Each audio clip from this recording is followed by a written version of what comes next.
The chapel in Redemption Creek wasn't much to look at. 4 walls of weathered pine, a crooked steeple that leaned slightly to the east, and windows so dusty they turned the morning light into something hazy and dreamlike. But Sarah Mitchell stood there, in her mother's wedding dress anyway, clutching a bouquet of wild prairie flowers she'd picked herself at dawn, and waited. The dress was yellowed with age, patched in places where moths had gotten to it, but she'd spent 3 nights by candlelight making it fit. The lace collar scratched her neck. Her hands shook so badly the flowers trembled, like they were caught in a wind that hadn't reached anyone else yet. The townspeople had gathered in their Sunday clothes, fanning themselves against the heat that pressed through those dusty windows. They sat on benches that creaked under the weight of anticipation, whispering behind gloved hands and nodding at Sarah, with smiles that didn't quite reach their eyes. She could feel their pity already, could taste it in the stale air of the chapel. Reverend Matthews stood beside her at the altar, his Bible open to a page he'd marked with a red ribbon, and he kept glancing toward the door with an expression that grew more troubled by the minute. Thomas Brennan was late. Sarah told herself he was just running behind, that his horse had thrown a shoe, or that he'd stopped to help someone on the road. That was like Thomas, always ready to lend a hand, always quick with a smile that made her forget about the scars that ran down the left side of her face and neck. She'd gotten them when she was 12, when the kitchen fire had spread faster than anyone could have imagined. Her mother had died pulling her from the flames, and Sarah had lived with the twisted pink skin ever since. Most men in Redemption Creek looked away when they saw her. Most men found excuses to cross the street. But Thomas had looked right at her in the general store 6 months ago and said she had the prettiest eyes he'd ever seen. She'd believed him. Help her. She'd believed him. 20 minutes passed, then 30. The whispers grew louder, less careful. Sarah heard fragments of sentences that cut deeper than any knife.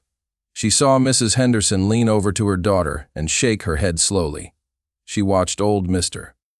Cooper check his pocket watch and sigh. Reverend Matthews cleared his throat and suggested they might wait a few more minutes. And Sarah nodded because she couldn't form words anymore. Her throat had closed up tight with shame and fear, and a terrible knowing that was spreading through her chest like poison. At 45 minutes, Deputy Carson came through the door. He held his hat in his hands and wouldn't meet Sarah's eyes. He walked up the aisle with heavy boots that echoed in the awful silence, and when he reached the altar, he said in a voice meant only for her and the Reverend that Thomas Brennan had left town on the morning stage. He'd paid for a ticket to San Francisco. He'd left no note, no explanation, nothing but an empty room at the boarding house and a bar tab at the Silver Spur Saloon. Sarah didn't cry. She couldn't. The tears were there, building behind her eyes like a flood against a dam, but they wouldn't fall. She stood there in her mother's dress with her wilted flowers, and felt every eye in that chapel burning into her scars. She felt the weight of their pity, and their relief that it wasn't them standing where she stood. She felt small and foolish, and so utterly alone, that the walls of the chapel seemed to press in around her. She turned to leave. There was nothing else to do. She couldn't stand there anymore pretending that Thomas might still walk through that door. But as she took her first step down the aisle, the chapel door swung open with enough force to bang against the wall. Every head turned. Sarah stopped, her heart lurching with a desperate hope she immediately hated herself for feeling. But it wasn't Thomas Brennan. It was a man Sarah had seen around town but never spoken to. A ranch hand who worked the triple bar spread about 10 miles outside Redemption Creek. He was tall and lean, with sun-darkened skin and hands that bore the calluses and scars of hard work. His clothes were clean but worn, and he held his hat against his chest as he stepped into the chapel. His name was James Cortez. She remembered that much. Half Mexican, half Irish, and the kind of quiet that made people uneasy, because they couldn't tell what he was thinking. He walked up the aisle the same way Deputy Carson had, his boots making soft sounds on the wooden floor, but there was something different in the way he moved. Something purposeful. He stopped when he reached Sarah, and for a long moment he just looked at her. His eyes were dark brown, almost black in the dim light of the chapel, and they didn't slide away from her scars. They didn't flinch or flicker with disgust. He looked at her the way a man might look at a sunset or a mountain range, with a kind of steady appreciation that made her breath catch. "Miss Mitchell," he said, and his voice was low and rough like gravel underfoot. "I know we haven't properly met. I know I got no right to be standing here.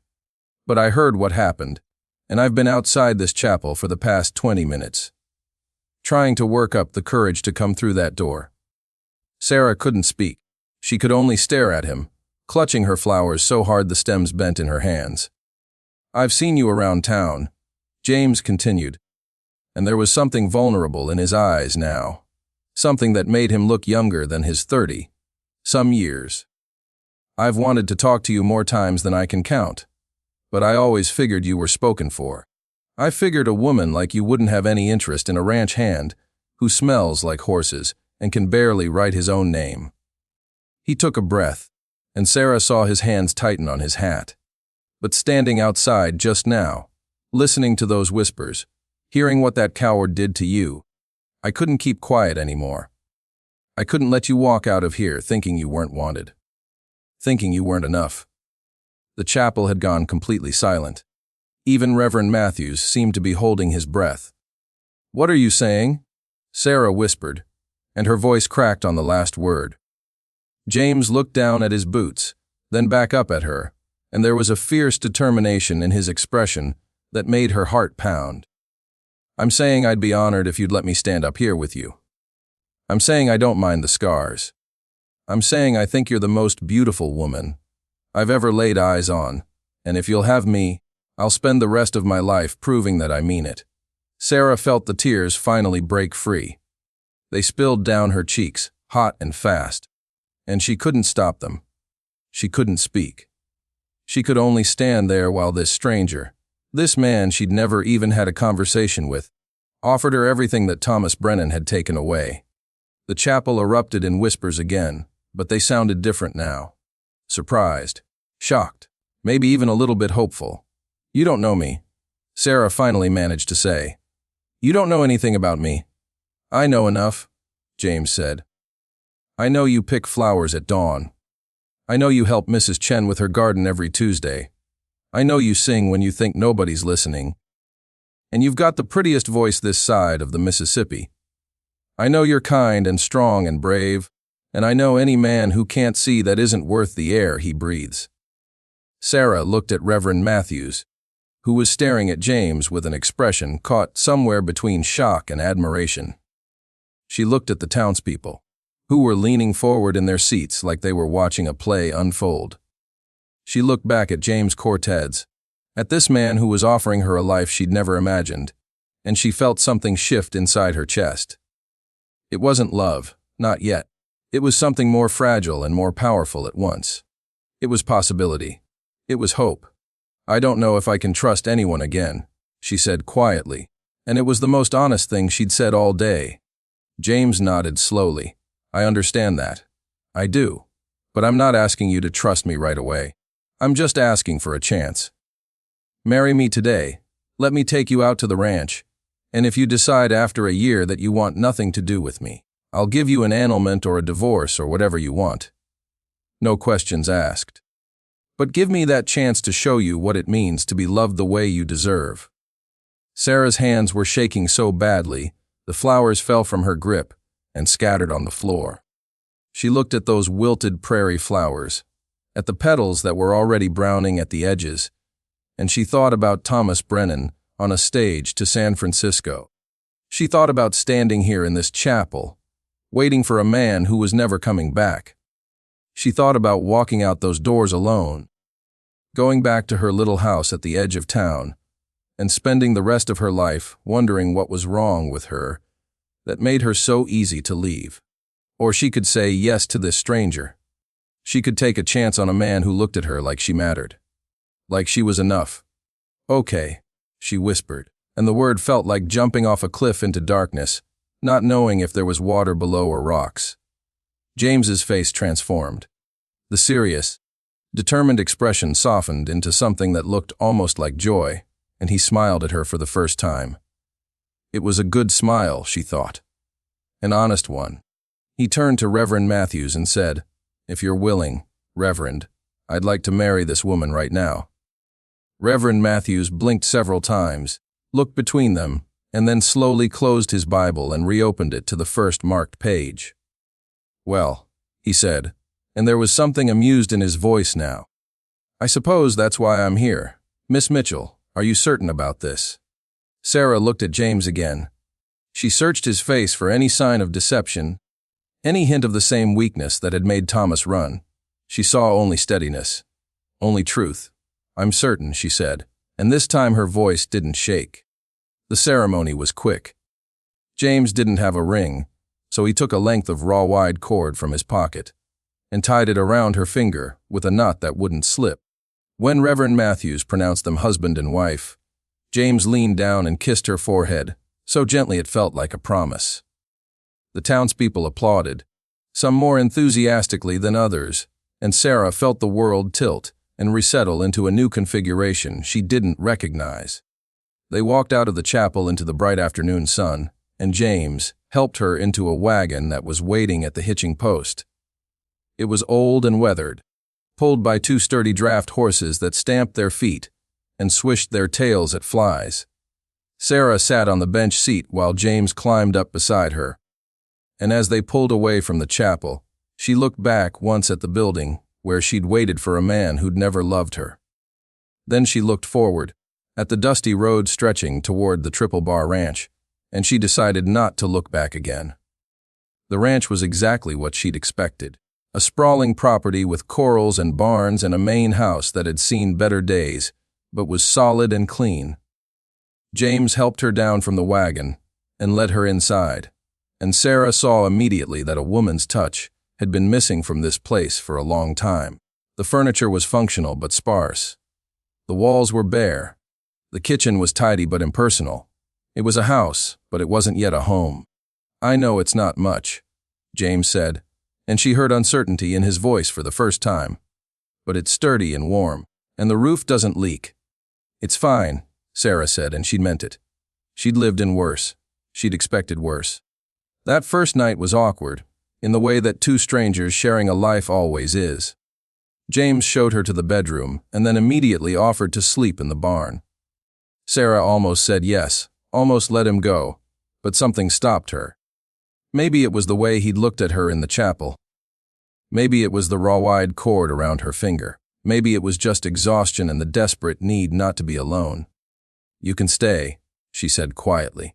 "I trust you that much." James nodded and made himself a bedroll on the floor. He didn't touch her. He didn't try anything. He just lay there in the darkness and said goodnight, in that rough voice of his. And Sarah lay in the bed above him and stared at the ceiling and wondered what she'd done. The days that followed developed a rhythm. James woke before dawn and headed out to work the ranch. He came back at midday for lunch, which Sarah learned to cook on a cast iron stove that heated the kitchen like an oven. He'd eat quickly and thank her and head back out until supper. They'd sit at the small table in the kitchen and talk about simple things. The weather, the cattle, the price of feed in town. Nothing deep, nothing personal. Just the slow, careful dance of two people learning to exist in the same space. Sarah spent her days cleaning the house, making curtains from fabric James brought her from town, planting a garden in the small plot behind the kitchen. She found a strange kind of peace in the work, in the routine, in the absence of expectation. James never asked her for anything, never demanded affection or intimacy or even conversation. He was just there, steady and solid, like the mountains on the horizon. But at night, lying in bed while he slept on the floor below her, Sarah would think about Thomas Brennan. She'd think about how he'd kissed her behind the general store and told her she was everything he'd ever wanted. She'd think about how he'd talked about the life they'd build together, the children they'd have, the years stretching out before them like a road with no end. And she'd wonder how someone could say those things and mean none of them. She'd wonder what was wrong with her that made her so easy to discard. 3 weeks into the marriage, Sarah woke in the middle of the night from a nightmare. She'd dreamed about the fire that had scarred her, about her mother's screams and the smell of burning flesh, and the moment when she'd realized her mother wasn't coming out of that house. She sat up in bed gasping, her heart racing, her hand pressed to the scars on her neck like she could still feel the flames. "Sarah." James's voice came from the darkness below. "You all right?" She couldn't answer. She was shaking too hard, the nightmare still clinging to her like smoke. She heard him move, and then he was sitting on the edge of the bed, not touching her but close enough that she could feel the warmth of him. "Breathe," he said quietly. "Just breathe. You're safe. I got you." And somehow his voice cut through the panic. Somehow, the steady calm of him pulled her back to reality. She took a shaking breath, then another, and slowly the nightmare loosened its grip. When she could finally speak, she said, "I'm sorry. I didn't mean to wake you." "Don't apologize," James said. "You got nothing to be sorry for." They sat there in the darkness for a long time, not speaking, just breathing together. And then Sarah said, "Do you ever have nightmares?" James was quiet for a moment. Then he said, "Every night." "About what?" "The war," he said simply. "Things I saw, things I did. Things I can't take back." Sarah turned to look at him, though she could barely see his outline in the darkness. "You fought. For 2 years. With the Union. Lost my brother at Antietam. Lost a lot of friends." He paused. "Lost parts of myself I don't think I'll ever get back." "I'm sorry," Sarah whispered. "Me too," James said. "But we keep going, don't we? We keep breathing and working and trying to find something worth living for. That's all we can do." Sarah felt something crack open inside her chest. Something that had been locked tight since Thomas left. "Why did you really marry me?" she asked. "Why did you walk into that chapel?" James was silent for so long she thought he might not answer. Then he said, "Because I know what it's like to be left behind. I know what it's like to feel like you're not enough. After the war, I came back to nothing. My family was gone. My home was burned. I drifted for years, taking work where I could find it, never staying anywhere long. I felt like a ghost, like I was just going through the motions of being alive without actually living." He took a breath. "And then I saw you in town one day, helping Mrs. Chen carry her groceries. You were laughing at something she said, and the way the sun hit your face, I thought you were the most beautiful thing I'd ever seen. I wanted to talk to you, but I figured you'd never look twice at someone like me. And then I heard you were engaged to Thomas Brennan, and I told myself it was for the best, that you deserved someone better than a broken-down ranch hand with nightmares. But you came to the chapel," Sarah said. "I came to the chapel," James agreed. "Because when I heard what he did to you, I realized I couldn't live with myself if I didn't at least try. Even if you said no. Even if you laughed in my face. I had to try." Sarah felt tears sliding down her face again. "I don't know if I can ever love you," she said, and it was the cruelest truth she'd ever spoken. "I know," James said. "But maybe that's okay. Maybe love isn't something that happens all at once. Maybe it's something you build, brick by brick, day by day. And maybe it starts with just showing up. With being honest. With saying I don't mind the scars, because scars just mean you survived something that tried to break you." Sarah reached out in the darkness and found his hand. It was rough and calloused and warm, and when she held it, she felt anchored. She felt real. "Okay," she whispered. "Let's try." After that night, things began to shift. Slowly, almost imperceptibly, like the change of seasons. James started sleeping in the bed, though he kept to his side, and never pushed for more than Sarah was ready to give. They started talking more, sharing stories about their lives before this unlikely marriage. Sarah told him about her mother, about the years of loneliness after the fire, about the cruel comments and pitying looks that had shaped her into someone who expected rejection. James told her about the war, about his brother who died saving his life, about the guilt that ate at him in the quiet hours. They found they could make each other laugh. James had a dry sense of humor that caught Sarah off guard, and she discovered she could tease him in ways that made him smile. They worked together in the garden, their hands in the dirt. and Sarah found herself looking forward to those moments when they were close enough to bump shoulders or pass tools. She started to notice things about him. The way he was gentle with the horses. The way he helped the ranch hands with their work, even when it wasn't his job. The way he looked at her when he thought she wasn't watching, like she was something precious. 4 months into the marriage, they were riding out to check on the cattle in the north pasture when a storm rolled in faster than either of them expected. The sky went dark and angry, and the rain came down in sheets that turned the trail to mud. They took shelter in an old line shack, a one-room cabin that smelled like dust and mice, and James got a fire going in the small stove while Sarah wrung out her hair. They sat close to the fire, trying to get warm, and when lightning struck close enough to shake the cabin's walls, Sarah pressed against James without thinking. His arm came around her automatically, and she realized it was the first time he'd really held her. She waited for the fear, for the urge to pull away, but it didn't come. Instead, she felt safe. She felt protected. She turned her face up to look at him, and in the flickering firelight, she saw something in his eyes that made her breath catch. "Can I kiss you?" James asked, and his voice was rough with something she recognized as want. Sarah's heart was pounding. Part of her wanted to say no, wanted to keep the careful distance they'd maintained. But a bigger part of her, a part that had been growing stronger with each passing day, wanted to say yes, wanted to see what it felt like to be kissed by someone who saw her, really saw her, and wanted her anyway. "Yes," she whispered. James kissed her like she was something fragile and infinitely valuable.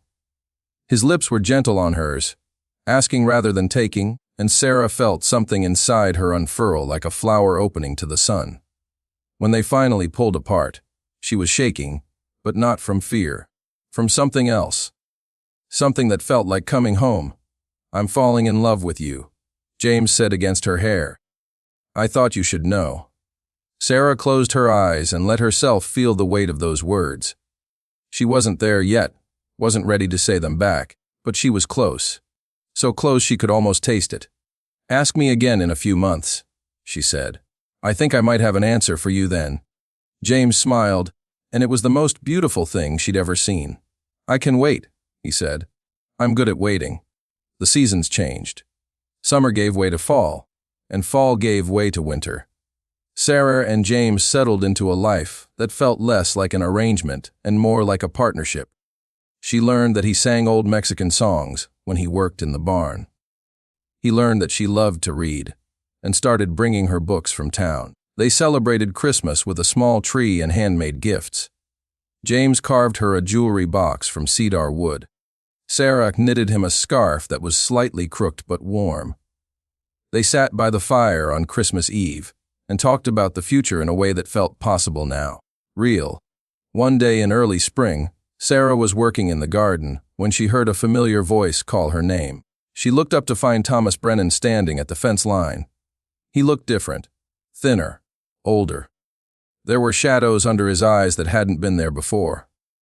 He held his hat in his hands, the same way James had in the chapel, but the gesture didn't carry the same weight. "Sarah," Thomas said, and there was pleading in his voice. "I need to talk to you."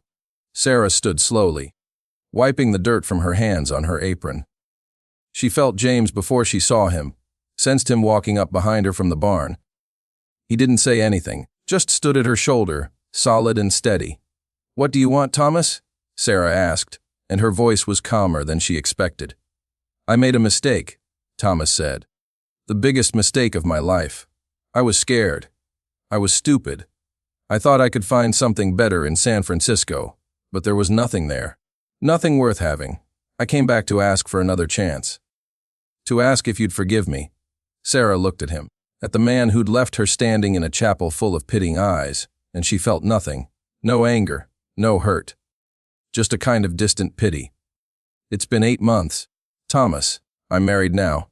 To a ranch hand," Thomas said, and there was dismissal in his voice. "Come on, Sarah. You can't tell me you love him. You barely knew him when you married him. It was just desperation. I understand that. But we had something real. We had plans."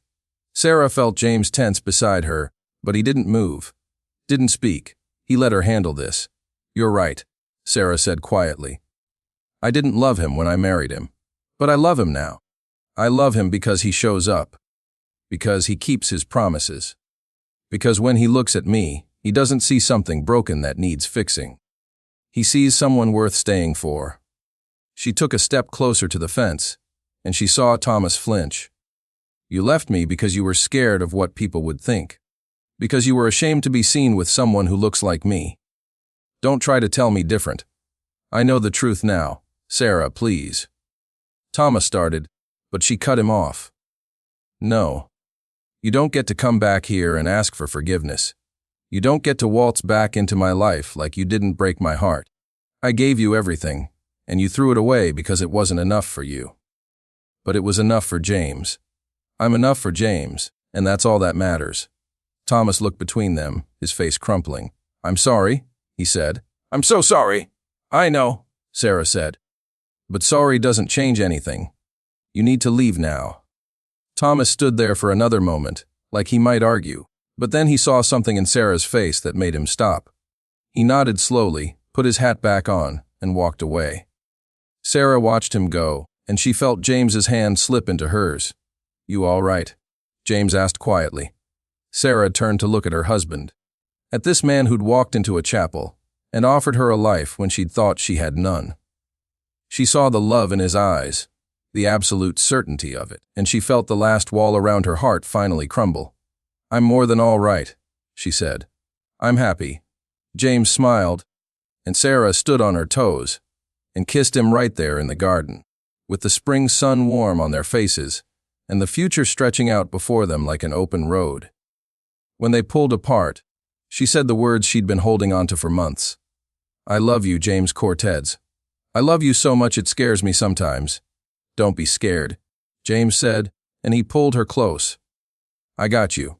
I'm not going anywhere. And standing there in his arms, Sarah finally believed it. Finally let herself trust in the promise of a man who'd proven, day after day, that he meant what he said. She thought about that morning in the chapel, about how close she'd come to walking out those doors alone. She thought about how one moment of courage from a stranger had changed everything. They stood there together as the sun moved across the sky, two people with matching scars and healing hearts, and Sarah knew that whatever came next, they'd face it together. That was what love was, she realized. Not the grand gestures or the pretty words. It was showing up every day. It was saying I don't mind the scars and meaning it with every fiber of your being. It was building something brick by brick, until you looked around one day and realized you'd created a home. And that was exactly what they'd done.